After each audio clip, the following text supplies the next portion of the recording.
latihan untuk sekarang sudah 9 kali pertemuan, 10 kali pertemuan.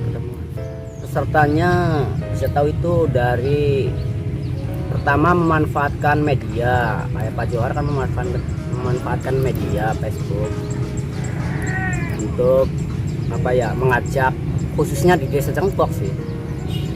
Awalnya kan khususnya untuk membangun desa awalnya. Adapun teman-teman Pak Johar pengen belajar, ya kita perbolehkan, silahkan datang, waktunya hari Minggu, silahkan. Makanya tidak membatasi teman-teman khususnya di wilayah Kabupaten Indramayu, kalau mau belajar silahkan datang ke tempat sekretariatnya Amarta Padi. Iya, karena kuotanya kepengennya itu kan idealnya kan 25 orang peserta, cuma perempuannya itu baru 5 orang. Ada naik turunnya peserta itu, terkadang ada 20 orang, kadang 15 orang, kadang 25, kadang lebih. Pemuda yang mau belajar tentang kemuliaan atau tertarik dengan pertanian ada dari wilayah Blok Pondok Asem, artinya kan desa Cengkok tapi Blok Pondok Asem itu ada. Kalau menurut saya sih sebagai pemandu tantangannya mungkin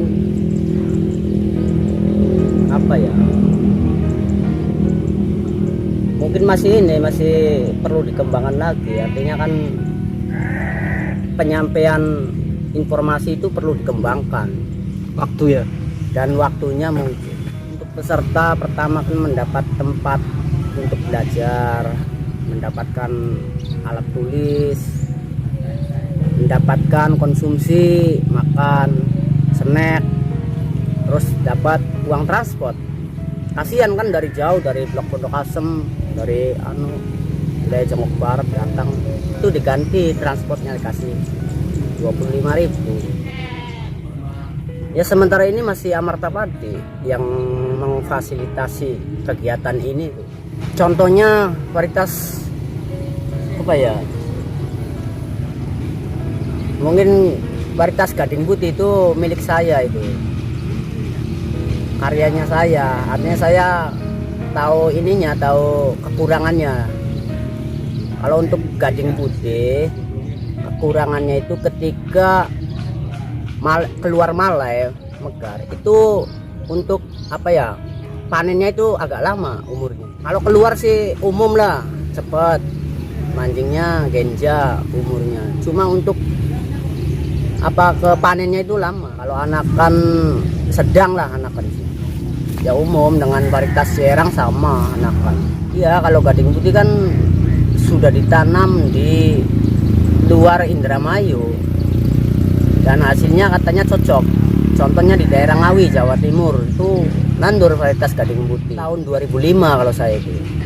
Kalau Pak Johar itu kan 2004, saya 2005 ikutlah, tertarik dengan Pak Johar,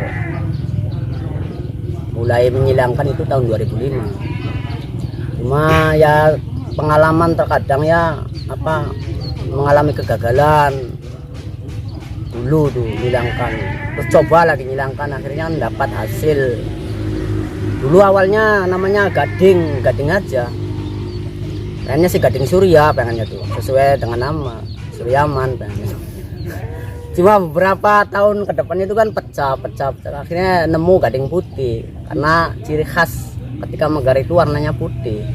Itu tergantung seleksinya. Waktu ketika nyilangkan padi itu kan ada, ketika nyilangkan padi itu kan ditanam itu kan ada pemecahan genetik, berarti gennya itu bermacam-macam, keanekaragaman genetik. Ya pengalaman sampai F4 saya itu udah bisa disebar luas. Kalau F4 itu baru 2 tahun ya. Coba Kang Wawan, apa aja?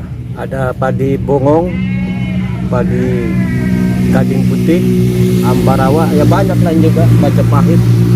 Dan di seberang sana juga ada masih seleksi Baru F3 persilangan masih banyak, beras merah dengan bongong katanya. masih banyak.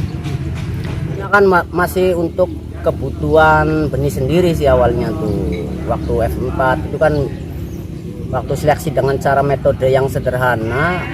Nggak tahu ini ilmiah atau enggak, maksudnya diakui oleh para ahli atau enggak, yang jelas karena ini kebutuhan untuk benih sendiri awalnya, jadi metodenya mungkin beda dengan para Metode ahli. tersendiri Kalau para ahli kan memakai metode nasional ya. ada metode bulog, ada metode pedigree. Nah kalau kita kan ngambilnya kan cuma waktu seleksi itu kan ngambil satu rumpun, Mempersingkat waktu. artinya penyempitan genetik. Tapi kita larinya ke breeding objektifnya, itu varietas idaman larinya loh. Oh ini satu dapur atau satu rumpun ini persis apa yang kita idam-idamkan, makanya itu diambil satu rumpun. Nah dari satu rumpun itu cuma 3 malai yang disebar tuh, yang disemai tuh. Sisanya buat dokumentasi. Jadi genetiknya kan sedikit, jadi yang keluar atau pemecahan genetiknya itu sedikit, makanya cepat rata. Itu awalnya untuk kebutuhan sendiri, bukan untuk dijual bebas, bukan awalnya. Ternyata setelah ditanam untuk sendiri itu banyak petani yang lain tertarik, akhirnya secara tidak disengaja menyebar ke petani. Ya kalau untuk dijual, kalau bisa sih ya adanya peraturan, maksudnya kan ada komunitas petani yang bersama-sama berangkat bersama kepengen menjual produk. Nah, di sisi lain kan ada keuntungan untuk komunitas tersebut, pengennya sih ada koperasi lah istilahnya, kayak semacam itu bisa. Kalau bisa kenyataan ya pengennya kan ini apa ya, dari pihak pemerintah atau Pak Jokowi adanya perlindungan Ya. Perlindungan bahwa hak patennya, bahwa varietas ini milik Pak Johar atau milik saya. Itu harus ada pengakuan dari pemerintah atau perlindungan, pengennya seperti itu. Adapun manfaatnya untuk Indonesia, untuk rakyat atau petani Indonesia,